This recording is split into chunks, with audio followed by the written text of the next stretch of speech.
I'm a third generation Montana farmer rancher. I raise registered Black Angus. I also sell about 1,000 ton of hay. The operations of a new tractor are really nice. Modern equipment has a lot of sensors, electronic switches. These power shift transmissions are wonderful. But during the busy season, the tractor kept shutting down for no reason. It was weird. It would just randomly shut down. And so I thought maybe it was something in the fuel system. I changed the fuel filter, but it kept doing it. So then I finally called our John Deere mechanic, and he said, really the only way we can figure this out is we got to hook up a computer and download the error codes. And I said, all right, can I come in and borrow it?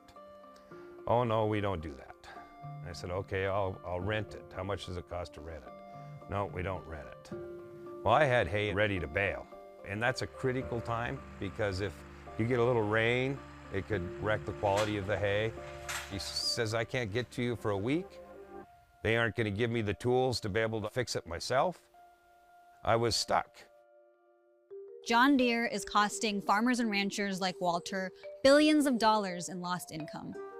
And what John Deere is doing affects you even if you're not a farmer. It has officially happened.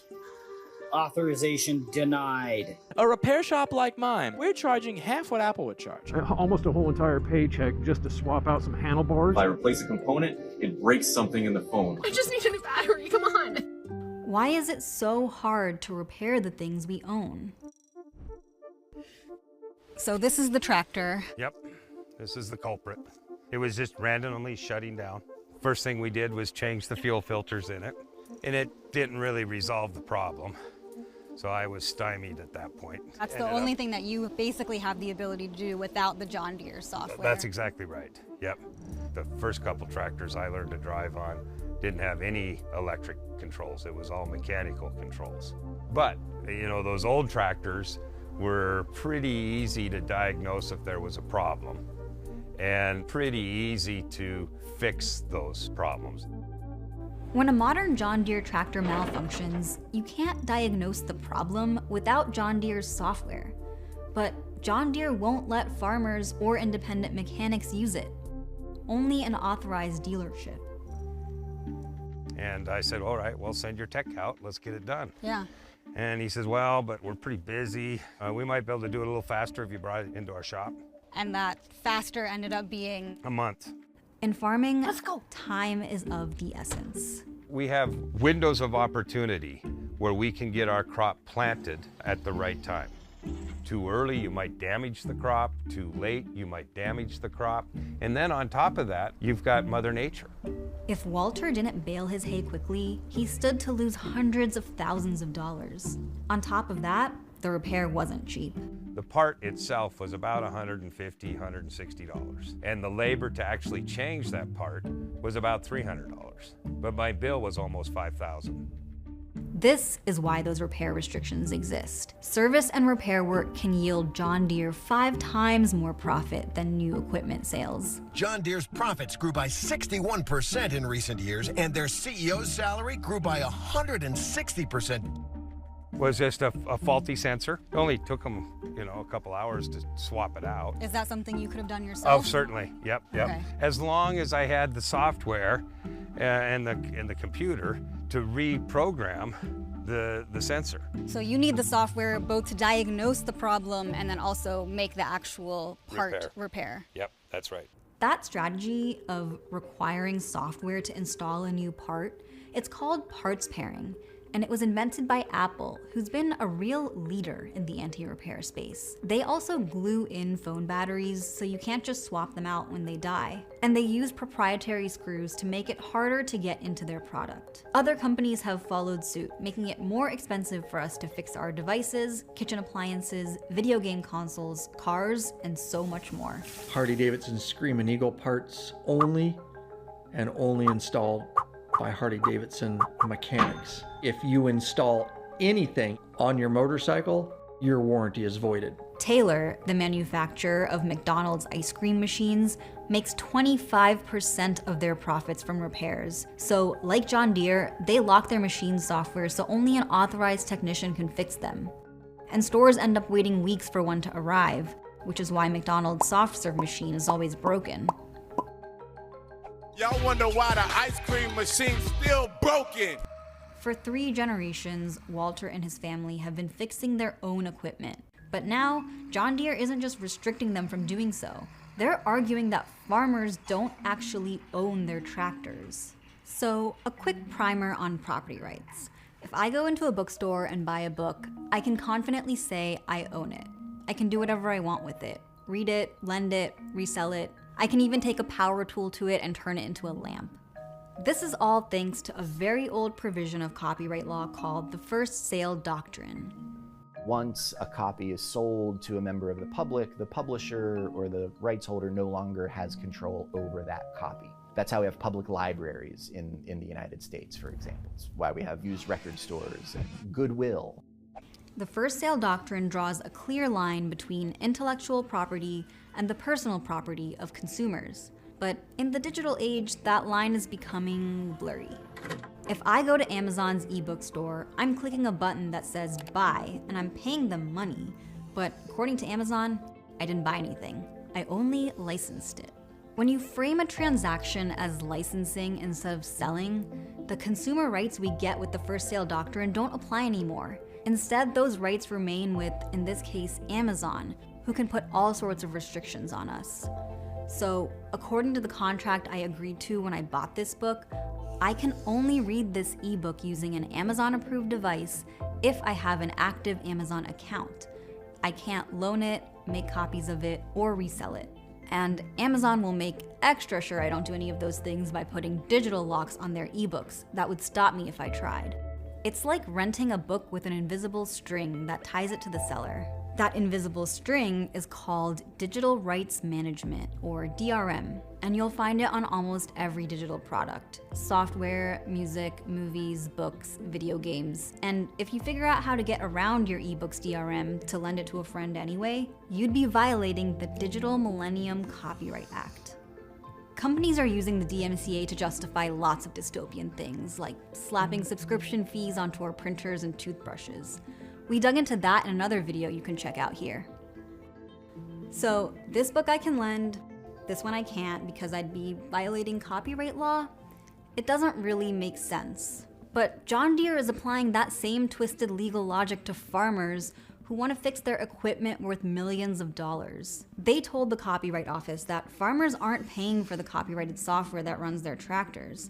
They're paying for a license to operate their tractors. Do you think it's fair that farmers and ranchers will pay $300,000 or $1 million to purchase a combine or a tractor to not own it? We're not leasing it, we're buying that. The gadgets that are in it are part of that equipment, and the technology that runs that gadgets is part of that equipment. We thought when we bought that tractor that we bought that tractor lock, stock, and barrel.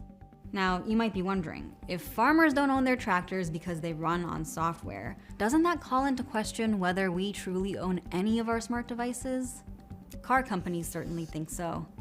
General Motors told the Copyright Office that the software in your vehicle is licensed to you, so it's GM who owns the vehicle through its entire life. If you like taking your car to your local repair shop for oil changes, this is bad news. In the past, an oil change was as simple as, pressing the gas pedal 3 times. Today, you're hooking up an extremely expensive piece of software. Bob Lane owns this independent auto repair shop near Boston. He's seen firsthand how car manufacturers have used new tech advancements not just to make cars more safe and more fun to drive, but to monopolize the repair market. What I'll have to do is I will have to plug into the OBD connector along with my scanner. Bob's technician is using BMW's proprietary software to finish up an oil change on a 2023 model. I'm now connected to the vehicle. Each manufacturer has their own software, which mechanics need to figure out why your check engine light is on and then to do the actual repair. Car makers won't sell that software to mechanics, but they will license it through expensive temporary subscriptions. 24 hours can be $200, $250. An annual fee could be $10,000 or $15,000, depending on the manufacturer. What we're really concerned about today is resetting the engine oil. When the technician tries to reset the level, nothing happens. And sure enough, it didn't do it. Even after subscribing to BMW's software, Bob's shop can't reset the oil light because BMW has put on a software lock that only the dealership can do it. We should be able to reset that light. We're in the auto repair business. So if you bring your car to me, I don't want to fix your car and get 80% of the way through a diagnosis and not have the information to complete that diagnosis, the additional 20%. And then I say, I got to send you to the dealer because we don't have the information. Data restrictions cost independent repair shops around $3 billion each year. Do you want to see your mom and dad's friend down the street that was fixing cars go out of business? Because that's what's going to happen. Car companies also lock out local repair shops by aggressively getting design patents for the parts of a car that are most likely to be damaged in a collision. So if you crash your Ford Fiesta and you need a new fender, if there's a design patent on that fender, the only place you're going to be able to get that part is from Ford, and Ford gets to charge whatever it wants to charge. These are all reasons why your car repair bill has shot up nearly 70% in the last decade. Repair monopolies don't just cost us money, they also endanger our health, like for people who use electric wheelchairs. I've got friends that spend almost a whole year in bed because they're waiting on repairs. And having to wait for authorized repairs can leave hospitals without critical equipment for weeks. They don't want to give us tech support over the phone, they don't want to sell us parts, and they don't want to give us any technical literature. For farmers and ranchers like Walter, repair monopolies exacerbate the pressures of a high-stakes job. Farmers and ranchers, we have the highest suicide rate in the nation. And it's because our occupation is so stressful. Equipment breaking down, and you are not able to fix it, you can't do anything, that's a whole new level of stress. So how can we break up these repair monopolies? Well, 3 ways. The first is to enforce our existing antitrust laws. Farmers have filed multiple class action lawsuits against John Deere, saying their repair monopoly violates the Sherman Act. The Justice Department says they support the farmers, and the Federal Trade Commission has been investigating John Deere's repair monopoly since 2021. The FTC has already broken up repair monopolies from Harley-Davidson, Weber, and Westinghouse, so they can't void your warranty anymore if you use your local repair shop or do the repairs yourself. The FTC also got us our McFlurries back. Along with other repair advocates, they got the Copyright Office to grant an exemption to the DMCA so that third-party repair can circumvent the digital locks on the ice cream machines to make the necessary repairs. And that's the second way to break up repair monopolies, updating our outdated copyright laws. The Freedom to Repair Act would permanently amend the DMCA so we can jailbreak all our machines and devices, as long as it's for repair. But the most important thing we can do is pass right to repair laws and force companies to sell products that are easier to repair without going through the manufacturer. Laws like this are currently working their way through 30 state houses. The right to repair movement is gaining more traction. This is about competition. I bought it, but I'm kind of a slave to your operation. Is it more cost efficient to have it fixed or to have it replaced? You do a charge port repair for $15. $15? Yeah. Wow. Okay. Still, the legal battle has been tough. On one side, you have farmers, local repair shops, disability rights advocates, DIY fixers, and zero waste advocates. On the other side, a group of companies worth over $10 trillion. And with all that money in lobbying, the fight has gotten pretty dirty. Microsoft was going around telling our members in the legislature they weren't going to sell their Surface tablets in Washington any longer if we passed the bill the way it was. To see that tug-of-war in action, let's see how it's playing out in the auto industry, where the fight over right to repair started nearly 30 years ago. Why should only some people be able to obtain repair information, while others do not have access to it? Over the next decade, Congress considered several federal right to repair bills for cars, but Automakers lobbied fiercely and none passed. But we just don't think there's a problem. Until 2012. Massachusetts passed the nation's first right-to-repair law for cars. Very excited, very ecstatic. Automakers agreed to obey the state law across the country to avoid more costly battles, but their lobbying did get them a loophole. The law didn't require car manufacturers to share any repair data that was transmitted wirelessly, which today is how most new cars do it. And when Massachusetts tried to close the loophole in 2020, car companies spent $25 million trying to defeat the bill. They ran ads like this one, showing a woman being stalked in a parking garage at night. The message? Right-to-repair laws will give criminals access to your car's data. That's a wild argument to make, so let's take a closer look at it. New cars are like smartphones on wheels. They're collecting really sensitive data about how we look, where we go, and how fast we get there. And car companies use that data to infer even more intimate stuff about us, like our genetic information and sexual activity.